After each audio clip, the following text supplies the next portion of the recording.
መቼም ካልከፋችሁ ልካችሁ ልንገራችሁና ልኬ ንገሩኝ። ጥፍር የምታሳድጉ ሰዎች ዝሙት እንፈልጋለን። ጥፍራችሁን ቀለም የምትቀቡ ሰዎች ከኔ ጋር የሚከተለኝን ወንድ ሁሉ አስተናግዳለሁ ማለት ነው። ዊጋችሁ ሁሉ ዘማነትን የሚሰብከው ህንዶች ለጣዖቱ መስዋዕት የሚያቀርቡበት ቀን አለ። የዚያን ጊዜ ራሳቸውን ይላጫሉ። ያን የተላጩትን ጸጉር ቆሻሻ ቦታ ነበር የሚደፉት። የሆነ ሰዓት ማሽን አስገብተው አጥበው መሸጥ ያዙ። እንደዚህ የምታረጉት ጡታችሁን እዚች ጋር ባላባለዋን አየት እንዲያደርግላችሁ ሰው የምታረጉት። ሰይጣን በአንድ ነገር ይስቅብናል። በምን? እልል በማለታችን። እልልታ ተራራን ያፈርሳል፣ ጎድጓዳውን ይመላል። እልል የሚል ሰው ኃይል የሚኖረው ከምን ተነስቶ ነው ስንል የመጀመሪያው የካዲ ሰባኪ የምንፍቅና ሰባኪ ሰይጣን። እባብና ሰይጣን ራቁታቸውን አይቆሙም። እባብም የምትበላው ልብስ የለበሰን ሰው ነው፣ ራቁት የሆነን ሰው አትበላም። መናፍቅም ጥቅስ ሳይዝ ከእግዚአብሔር ቤት አይለይም። ሰይጣንም ጥቅስ ሳያንጠለጥል ሰውን ከእግዚአብሔር ቤት አያርቀው። የሰው ተንኮል አትልቀሙ።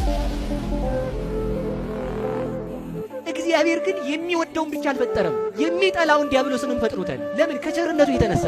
ሰው እግዚአብሔርን መሰለ የምንለው ጠላቶቹን መውደድ ሲጀምር እኮ ነው። እኔም እናንተም ራሳችንን አንወድ ወይ ደግሞ ሚሞሪያችን ተበላሽቷል። እግዚአብሔርን መውደድ ምንድን ነው? አሁን እኮ ሰው በጣም ችግር እኮ ነው። ተመልከቱ። እግዚአብሔርን ወደዋለሁ፣ እሺ ምን አድርጋል ሲባል 100 ሺህ ብር ሰጥቻለሁ። ከደብረ አለቃ ጋር ሲጣላ፣ ከሰባኪው ጋር ሲጣላ ቤተክርስቲያን አይመጣ ይቀራል። አዲስ አበባ እዚህ ያኮርፋል። ለሰባኪው ነው የምታስቀድሰው፣ ለመምህር እንትና የምታስቀድሰው ቀራ። እንግዲህ ከፈለከው ማለት ነው። የምትጎዳው ራስህ ነህ።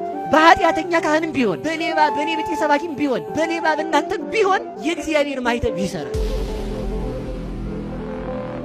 የትዳር የፍቺ መጨረሻ ቀን መቼ ነው ካላችሁኝ፣ መቼም ፍቺ የለም ነው። ብዙ ሰው በቤተ ክርስቲያን ስርዓት የማያገባው ኋላ ነዝናዛ ከሆነ እንድፈታው ይላል። ይህ ብቻ አይደለም፣ እንደ ልባቸው ለመዞር እንዲመቻቸው ነው። ቤተ ክርስቲያን የማታውቀው ሰርግ ያህያ የበቅሎ የፈረስ ነው። አንተ ሞተሃል ወይ ለሚስት፣ አንቺ ለባልሽ ሞተሻል ወይ? ምንድን ነው የሆንሽው? ቤተ ክርስቲያን የምድራዊ ባለስልጣን የፈለገ ቢመጡ የራሳችን እናርግሽ ቢሏት አትሆንም። አንድ ክርስቲያን ተመልከቱ፣ ከክርስትና እምነቱ ቢወጣ እንኳን ክርስቲያን ሲመጣ የልጅነት ጥምቀት አይደለም የሚጠመቀው፣ ዝገቱን የሚያስለቅቅ ቀኖና ነው የሚሰጠው። ሌባ ስንሆንም እግዚአብሔር ይወደናል ማለት ግን አይፈርድብንም ማለት ግን አይደለም። እግዚአብሔር ሰውን ስለፈጠረ ተጸጸተ። በፍጹም እግዚአብሔር አይጸጸትም። ምን አለ ማለት ነው? እግዚአብሔር ባህሪው ንጹህ ነውና ንጹህ ነገርን ማየት ይወዳል። ያችን ንጽሕት የዓይኑ ማረፊያ ደግሞ ድንግል ማርያም ናት።